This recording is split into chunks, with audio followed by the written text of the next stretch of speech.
Hello friends, welcome to my home kitchen. આજે આપણે બનાવીશું સરસ એવું ટેસ્ટી મંચુરિયન। તો એના માટે મેં કોબીજ અને ગાજરનું છીણ આ રીતે કરી લીધું છે। તો એક વાસણમાં લઈ લઈશું આપણે।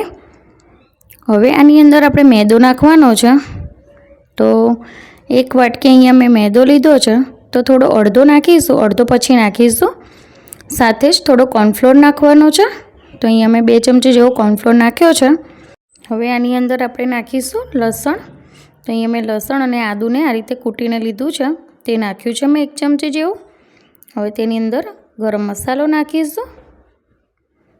હવે તેમાં લાલ મરચું નાખીશું। તો અહીંયા કાશ્મીરી લાલ મરચું લીધું છે મેં।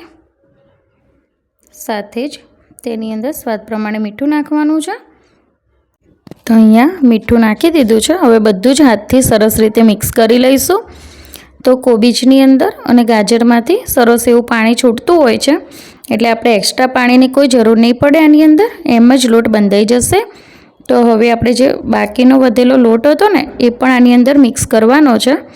તો આ બધું મિક્સ થઈ જાય ને પછી આપણે એ અડધો લોટ પણ આની અંદર નાખી દઈશું। તો જો અહીંયા સરસ એવું મિક્સ થઈ ગયું છે। તો હવે આપણે આની અંદર વધેલો લોટ છે મેદો એ આની અંદર ઉમેરી દઈશું। તો અહીંયા મેં 1 વાટકી જે મેદો લીધો હતો એમાંથી અડધો હવે નાખી દીધો છે અને બધું સરસ રીતે મિક્સ કરી લઈશું। હવે આપણે તળવા માટે આ રીતે કઢાઈમાં તેલ ગરમ કરવા મૂકી દઈશું અને આ રીતે હાથથી છે ને નાના નાના મંચુરિયન બોલ્સ બનાવી લેવાના। આપણે જેમ ભજીયા તળીએ છીએ એમ આ રીતે બોલ્સ બનાવીને અને એને તળવાના છે। તો ગોલ્ડન થાય ત્યાં સુધી આપણે એને તળી લઈશું। તો આપણે હાથથી સરસ એવા ગોળ મંચુરિયન બોલ્સ બનાવી લીધા છે અને એને આ રીતે સરસ એવા તળી લીધા છે। તો જો સરસ એવા દેખાઈ રહ્યા છે ને, બિલકુલ બજાર જેવા જ। તો અહીંયા આપણા બોલ્સ તળાઈ ગયા છે, તેને કાઢી લઈશું। હવે આપણે એનો સોસ બનાવવાનો છે। તો આ રીતે એક વાસણ લઈશું। મેં અહીંયા નોનસ્ટિક પેન લીધી છે, તેની અંદર તેલ નાખીશું। તેલ ગરમ થાય એટલે તેની અંદર લીલા મરચાં નાખીશું।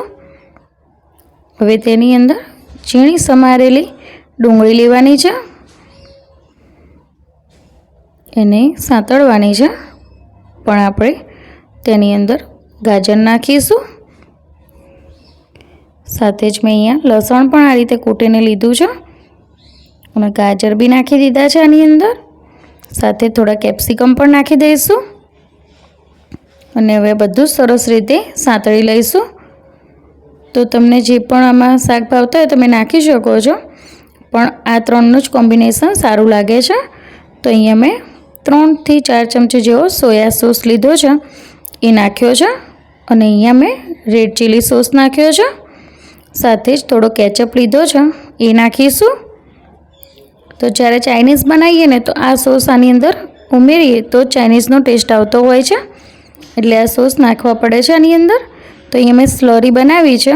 તો આ સ્લરી મેં કોર્નફ્લોરની બનાવી છે। 1 ચમચી કોર્નફ્લોર લીધો છે અને પાણી નાખીને આ રીતે પાતળું લિક્વિડ બનાવ્યું છે અને એની અંદર નાખ્યું છે, જેથી એની ગ્રેવી કટ થઈ શકે। અને હવે થોડું પાણી નાખીશું આ રીતે અને પછી મીઠું નાખીશું સ્વાદ પ્રમાણે।